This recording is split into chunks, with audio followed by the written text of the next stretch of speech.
तो ये देखो मंजाटा कि मुझे पनिकी साहाଯ୍य दुई फाड़ करदेली तार सूता जो बाहर करदेली तापर सर सर कर काटिबी।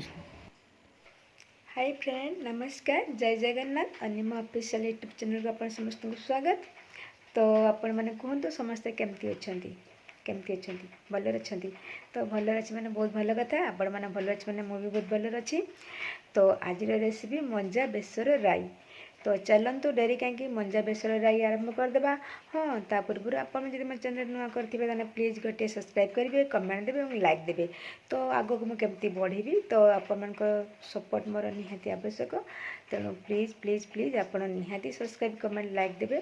तो चलतु मंजा राई करवा आरंभ कर देखु मंजा को केमती मुझे छड़ेदेली ये देख सब बाहरी पड़ा चुपा सब एवं आपको कौन करवा ना एमती सब काटा देखो ये सब बाहर सब यार सब जो आपको सब एमती आंगुल गुड़े दबा ये देखो केते सुंदर आंगुल गुड़ी जो यही भाव में सबको आम काटिदबा। तो देखु मंजा मोर पूरा सरू सरू भाव केते सुंदर मुझे काटी देखु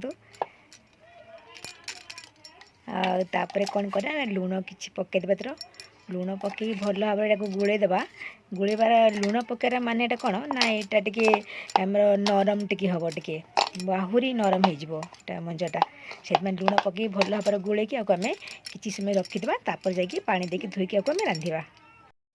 कड़ई मोर ए गरम हो पूरा तेल गरम हो भी तो ये कौन करना काटिकी रखी पियाज कि पकईदेवी आ दुटा कंचा लंका छोट छोट कंचा लंका बहुत राग गुड़ा काटी देती तो भल भाव घांटीदेवा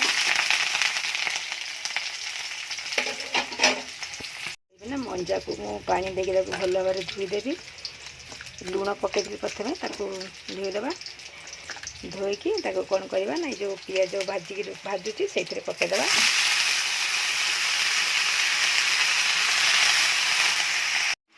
तो आलू किसी काटिकी मुझे रखी सर सर करी आपको पकईदेवा आमर सोरिष जीरा आपको पेस्ट कर पकईदेवा सब पकईकी घांटीदेवा ए लुण पकईवा स्वाद अनुसार आम कौन पकईवा ना हलदी गुंड पकईवा देखिए आपको सब पकईकी भल भाव में घांटी देकी आपको ढांका मारदेवा।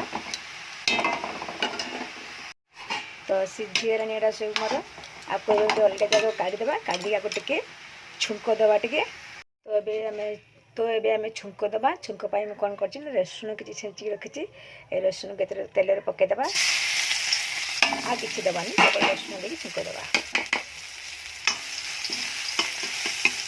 रसुण टे भाजीदेवा टे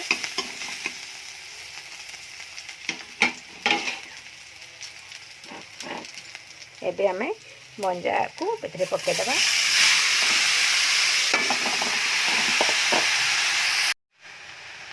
तो एबे मोर मंजा राई रेडी देखंतु केते सुंदर हो गला पूरा देसी स्टाइल रे मंजा राई। तो चलतु एबे आकु आम भात रे खाइबा। शेष पर्यंत मो वीडियो देखि आपण को अशेष अशेष धन्यवाद रही। बाय जय जगन्नाथ।